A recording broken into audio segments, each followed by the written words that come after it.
Hey, what's up guys? I'm Sam with Fall Obsession, and today I want to talk to you guys about the stabilizer setup on your bow. One of the most common questions that comes my way after somebody sees one of our videos or a photo that I post is they ask me why I have these stabilizers on my bow. Why do I run a long bar? Why do I run a back bar? What do I do with the weight? What is the purpose of all that? And that's what I intend to dive in with you guys today. There's a lot of information floating around out there. And I think that the common thing that the novice bow hunter assumes is that the stabilizers help with dampening, with reducing the vibration and the hand shock that you feel in your bow. It's not an incorrect concept, but that is not the sole purpose of a stabilizer bar. So today I'm going to talk to you guys about why I run a front bar and a back bar, why I run the weight that I do, why I run the length that I do, and all that good stuff. So for starters, this is my 2020 bow setup. This is my Elite Cure, and on it I'm running a CBE Engage hybrid 5-pin sight and a QAD HDX arrow rest. And then my stabilizers consist of an 8-inch back bar and a 12-inch front bar from Elite Archery. The Elite Archery stabilizer products are my choice for the time being, but this information I'm about to share with you guys is applicable to really any stabilizer or archery setup. It is not just for these stabilizers in particular. CBE's torque stabilizers could be applicable to this. The Bee Stinger stabilizers, a bunch of other great products out there that you guys could also use this information for. The rest of the accessories on my bow, I'm not going to get into it. I'm obviously shooting this stuff, so I like it, but if you guys want more information on the other stuff on my bow, go to our YouTube page. We have reviews on all these other accessories on there that you guys can watch. So the main concept that everything I'm going to talk about today revolves around is balance, proper balance of the bow, front, back, side to side, counterbalancing the other accessories on your bow. All of it comes into play. Like I said earlier, the concept that a lot of people have just in their minds, a lot of novice archers, is that stabilizers are just for dampening.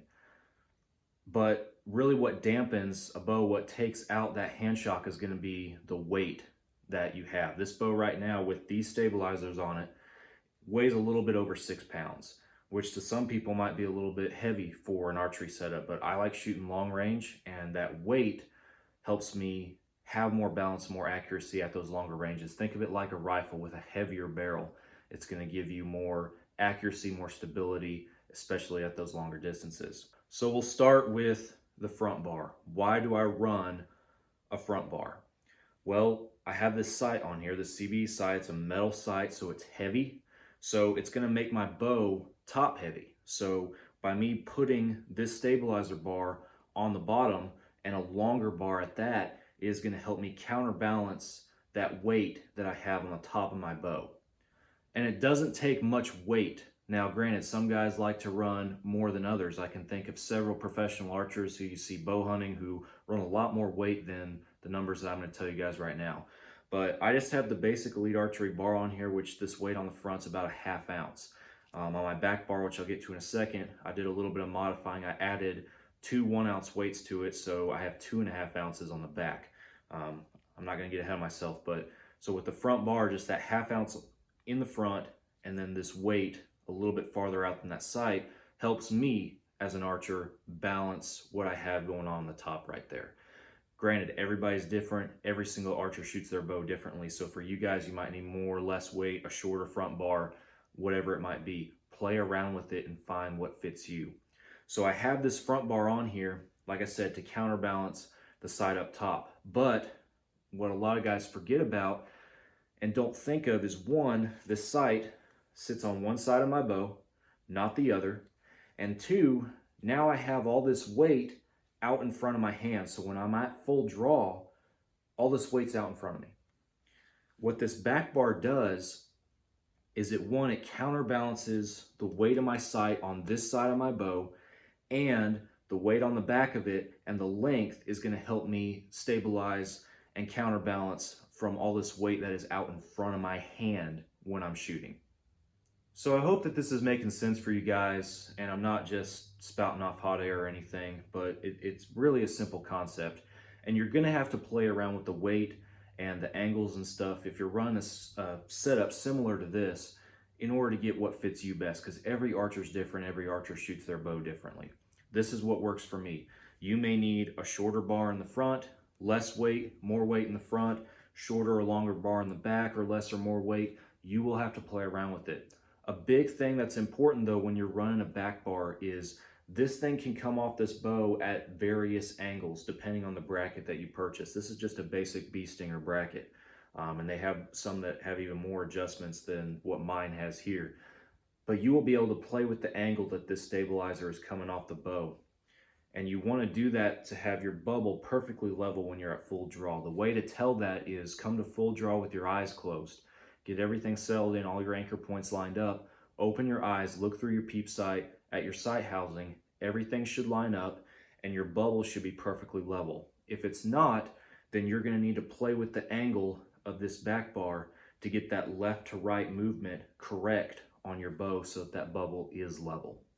So that's about it. And in all honesty, it's a pretty simple concept when you break it down. And I hope that I've done that well enough for you guys that those of you who may have been wondering or have never had it explained to you before, that it makes sense to you guys. Again, to summarize, heavy sight, top heavy bow, longer front bar with a little bit of weight, might need more, might need less out front to counter the top heaviness of the bow. But now I have all this weight out front, so I run a little weight on a back bar to counter all the weight that's out front of my hand. And then also to help with my sight being mounted on one side of my bow, this being on the opposite side counteracts that left to right factor that we're dealing with. So again, I hope that it makes sense to you guys. If you are somebody who is wanting to try it, then go to Elite Archery's website or CBE. Bee Stinger is another good one. All those guys have great products. Again, this is a 12-inch front bar and I'm running an 8-inch back bar. You might need longer, you might need shorter. Play around with it. Go to a bow shop. Ask them if you can try out some stabilizers with your bow. See what works for you, and more importantly, adjust these to fit you. Don't just throw them on there and roll with it. Play with those angles, play with the weight, and figure out what makes you a better shooter.